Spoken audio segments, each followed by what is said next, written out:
மாநகர காவல் ஆணையரை பணியிடை மாற்றம் செய்திருப்பதன் மூலமாக என்ன செய்தியை தமிழ்நாடு அரசு சொல்ல விரும்புகிறது திரு கார்த்திகேயன்? அபிநயா, இது முக்கியமான ஒரு டிரான்ஸ்பர் தான். எல்லோருக்கும் தெரிந்த ஒன்றுதான். பிஎஸ்பியினுடைய மாநில தலைவர்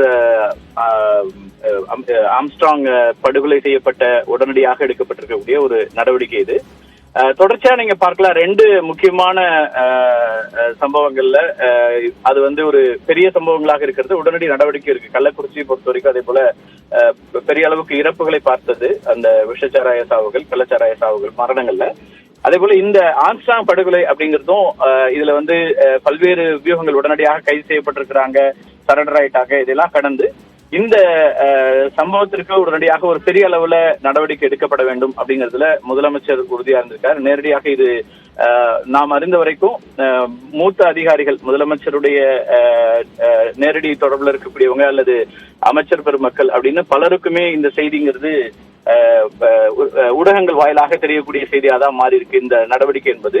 நேற்று இரவு ஒரு குறிப்பிட்ட ஒரு சிலரோடு தீவிரமான ஆலோசனையில் ஈடுபட்டிருக்கிறார். நேரடியாக அவர் எடுத்துக்கக்கூடிய ஒரு அதிரடி முடிவு இது அப்படிங்கிறதுதான் போலீஸ், காவல்துறை அல்லது அவரோடு அலுவலகத்தில் இருக்கக்கூடிய உயர் அதிகாரிகள் சொல்லக்கூடியதா இருக்கு. அப்படின்னா இதுவரைக்கும் ஒரு கமிஷனர் அளவுல நடக்கக்கூடிய டிரான்ஸ்பர்ஸ் அப்படிங்கிறது ரொம்ப ரேர் அக்கேஷன்ஸ்ல நடக்கும். இந்த சம்பவத்திலும் கூட அதுதான் எடுக்கப்பட்டிருக்கு. நேரடியாக முதலமைச்சருடைய உள்துறை அவர் தான் வச்சிருக்கிறாரு. அவருடைய நேரடி கட்டுப்பாட்டில் இருக்கக்கூடிய ஒரு துறை என்பதோடு முதலமைச்சர் அப்படிங்கிற அந்த இதுல இருந்தும் நேரடியா இந்த இடமாற்றம் அப்படிங்கிறது கிட்டத்தட்ட இது ஒரு வெறும் இடமாற்றம்னு சொல்ல முடியாது. இந்த படுகொலை அது தடுக்கப்பட்டிருக்க வேண்டும். சட்டம் ஒழுங்க அவங்க கமிஷனர் தலைமையில இருக்கக்கூடிய காவல்துறை சரியா கவனிக்கலைங்கிற இடத்துல இருந்து அதிரடியான ஒரு முடிவு அப்படின்னா இதை நம்ம பார்க்க வேண்டியிருக்கும். ஓராண்டு தான் ஆகுது. பொதுவா ஒரு காவல்துறை அதிகாரி நியமிக்கப்பட்டு 3 ஆண்டுகள் வரைக்கும் இருப்பாங்க ஒரு படியில. திரு சந்தீப் ராய் ரத்தோர் பணிகளை சேர்ந்து ஓராண்டு தான் ஆகுது. ஏற்கனவே கமிஷனர் அந்த சங்கர் ஜிவால் டிஜிபியா ப்ரமோட் ஆன பிறகு அந்த இடத்துலதான் சந்தீப் ராய் ரத்தோரை நியமிச்சாங்க. இப்போ இந்த ஓராண்டுலயே மாற்றம் செய்யப்பட்ட அவரை ட்ரைனிங் ஏடிஜிபியா அவரை நியமிச்சிருக்கிறாங்க. காவல்துறை பயிற்சி மைய துணை இயக்குனர் அப்படிங்கிறது அது ஒரு ரிலேட்டிவ்லி ரொம்ப லெசர் போஸ்ட். அதுக்கு ஒரு இன்சிக்னிபிகன்ட் போஸ்ட்னு சொல்லலாம். அந்த மாதிரியான ஒரு பணியிடம் தான். ஒரு முக்கியமானது காவல்துறையை பொறுத்த வரைக்கும் காவல்துறை அதிகாரிகளுக்கு மிக முக்கியமான பொறுப்புகளாக 4 விஷயங்களை பார்ப்பாங்க. டிஜிபி முக்கியமா, அதுதான் காவல்துறையினுடைய உயர் பொறுப்புல இருக்கக்கூடிய ஒரு அதிகாரி. அதுக்கு பிறகு DGP, ADGP law and order post ரொம்ப முக்கியமா இருக்கும். அதே போல உளவுத்துறையினுடைய தலைவர் பொறுப்பு. அதுக்கு பிறகு சென்னை மாநகர காவல் ஆணையர். இந்த 4 பொறுப்புகளுக்கு வருவதுதான் ஐபிஎஸ் அதிகாரிகள் அல்லது காவல்துறை அதிகாரிகள் தங்களுடைய வாழ்க்கையில உயர்ந்த பொறுப்பு அப்படின்னு நினைக்கக்கூடிய ஒரு இடம். அந்த இடத்துல இருந்து சந்தீப் ராய் ரத்தோர் இப்போ தூக்கி அடிக்கப்பட்டிருக்கிறாருன்னு தான் சொல்லணும். கிட்டத்தட்ட ஒரே நேற்றுக்கு அந்த நல்லடக்கம் செய்யப்பட்ட பிறகு உடனடியாக காலையில இந்த முடிவு என்பது அறிவிக்கப்பட்டிருக்கிறது. இதுக்கான உத்தரவு என்பது கொடுக்கப்பட்டிருக்கு. அருண் ஏடிஜிபி ஏற்கனவே லா அண்ட் ஆர்டர் பார்த்துட்டு இருந்தவர் தான் இப்போ கமிஷனராக நியமிக்கப்பட்டிருக்கிறார். அருண் ஏற்கனவே மவுண்ட் டிசியா இருந்திருக்கிறார். இங்க சென்னையை பொறுத்த வரைக்கும் திரு ஜாங்கிட் அடிஷனல் கமிஷனரா இருந்த காலகட்டங்கள்ல லத்திகா சரண் இருந்த போது இங்க மவுண்டோட டிசியா இருந்தாரு. அதுக்கு பிறகு டிராபிக்ல அடிஷனல் கமிஷனரா இருந்திருக்கிறாரு. சென்னையை பொறுத்த வரைக்கும் அவருடைய அனுபவம் என்பதாக இருக்கும். அதே போல திரு டேவிட்சனுடைய நியமனமும் இங்க கவனிக்கக்கூடியதா இருக்கும். டேவிட்சன் இப்போ சட்டம் ஒழுங்கு ஏடிஜிபியா நியமிக்கப்பட்டிருக்கிறார். ஏற்கனவே அவர் ஏடிஜிபி இன்டெலிஜென்ஸா இருந்தாரு. உளவுத்துறையினுடைய தலைவராக முதலமைச்சராக திரு ஸ்டாலின் பொறுப்பேற்ற போது திமுக அரசு வந்த போது நியமிக்கப்பட்டவர் உளவுத்துறை தலைவராக இருந்த ஏடிஜிபி டேவிட்சன். அதுக்கு பிறகு அவர் தலைமையிட அதாவது ஹெட் குவார்டர்ஸோட ஏடிஜிபியாக பதவி, head quarters ADGP plus training அப்படிங்கிற இடத்துக்கு நியமிக்கப்பட்டிருந்தாரு.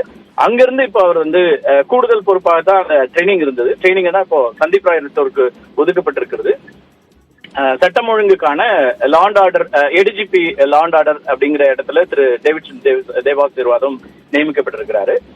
ஏற்கனவே டேவிட்சன் பல ரேஞ்சில் சட்டம் ஒழுங்கு பார்த்திருக்கக்கூடிய ஒரு அனுபவம் இருக்கிறது.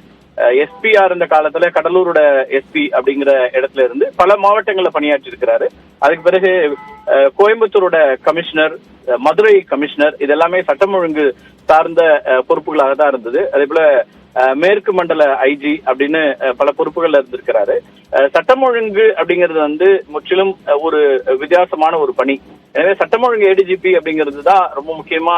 எல்லா எஸ்பிஸோட, மாவட்ட எஸ்பிஸோட டிஜிபி இருந்தாலும் டிஜிபி எல்லா பணிகளையும் பார்ப்பாரு. சட்டம் ஒழுங்கு இருக்கும், உளவுத்துறை பணிகள், அதே போல மற்ற விஷயங்கள்னு எல்லாமே கோஆர்டினேட்டட் ஒர்க் இருக்கும் அவர்கிட்ட. ஆனால் இந்த ஏடிஜிபி தான் நேரடியா மாவட்ட எஸ்பிஸோட, ரேஞ்ச் டிஐஜிஸோட, ஐஜிஸோட தொடர்பு கொண்டு சட்டம் ஒழுங்கு சார்ந்த விஷயங்களை பார்க்கணும். இது ஒரு கீ போஸ்ட். இரண்டு முக்கியமான பொறுப்புகளுக்கான அதிகாரிகள் நியமிக்கப்பட்டிருக்கிறாங்க. டேவிட்சன் வந்து ஏடிஜிபி லா அண்ட் ஆர்டரா நியமிக்கப்பட்டிருக்காரு. அதே போல சென்னையினுடைய கமிஷனர் அருண் ஏற்கனவே ஏடிஜிபி லா அண்ட் ஆர்டரா இருந்தவர் இங்கே நியமிக்கப்பட்டிருக்காரு. இந்த நடவடிக்கைகள் அப்படிங்கிறது வந்து எந்த விதமான பாரபட்சம் அல்லது எந்த விதமான தயக்கங்களும் இல்லாமல் இனிமே நடவடிக்கை இருக்கும். அது நேரடியா முதலமைச்சருடைய முடிவாகவும் இது இருக்கு அப்படிங்கறத அதுல வரக்கூடிய செய்தியா இருக்கிறது. வேறு யாரோடும் அவர் கலந்து ஆலோசித்ததாக தெரியவில்லை. மூத்த அமைச்சர்கள் பலருக்குமே கூட இது ஒரு செய்தியாகத்தான் இருந்தது. முக்கியமான அதிகாரிகள் அந்த அளவுல அது அவரே எடுத்த நேரடி முடிவு என்பதாக தகவல்கள் இருக்கு. ஏற்கனவே முதல் முறையா ஒரு மாவட்ட எஸ்பி, அதுவும் ஒரு பெரிய சம்பவம். கள்ளக்குறிச்சி மரணங்கள் அப்படிங்கிறது வந்து நிச்சயமா பெரிய ஒரு சட்டம் ஒழுங்கு சார்ந்த அல்லது காவல்துறையில மிகப்பெரிய ஒரு கவனக்குறைவினால் ஏற்பட்ட மிகப்பெரிய ஒரு உயிரிழப்புகளை சந்தித்த ஒரு இடம். அதுல ஒரு முதல் முறையா ஒரு ஐபிஎஸ் அதிகாரி சஸ்பெண்ட் செய்யப்பட்டாரு. மாவட்ட ஆட்சியர் அதுபோல அந்த மாவட்டத்துடைய அதிகாரிகள் அத்தனை பேரும் கொண்டோடு மாற்றப்பட்டது, சஸ்பெண்ட் செய்யப்பட்டது, அந்த கலால் பிரிவுல இருந்தது அப்படின்னு பார்த்தோம். ஆனால் இன்னும் கடும் நடவடிக்கைகள் வேணும் அப்படிங்கிற எதிர்கட்சிகள் மற்றவங்க எல்லாம் சொல்லக்கூடிய நேரத்துல இரும்புக்கரம் கொண்டு அடக்குவோங்கிறதுதான் முதலமைச்சர் தொடர்ச்சியா பேசிட்டே இருக்கிற அம்சம். அதனுடைய தொடக்க புள்ளி அப்படிங்கிறதாக இந்த மாறுதல்களை பார்க்க முடியுது. அப்படின்னா இது ரொம்ப முக்கியமா ஒரு சிக்னிபிகன்ட் சேஞ்சஸ் தான். சட்டம் ஒழுங்கு சார்ந்த விஷயங்கள்ல தொடர்ச்சியான புகார்களை, குற்றச்சாட்டுகளை எதிர்கட்சிகள் முன்வைக்கக்கூடிய நேரத்துல முதலமைச்சர் அந்த துறையில முக்கியமான 2 போஸ்டிங்ஸ்ல வந்து இப்போ இந்த சேஞ்சஸ் கொண்டு வந்திருக்கிறாரு. ஓராண்டு தான் ஆகியிருக்கிறது திரு சந்தீப் ராய் ரத்தோருக்கு.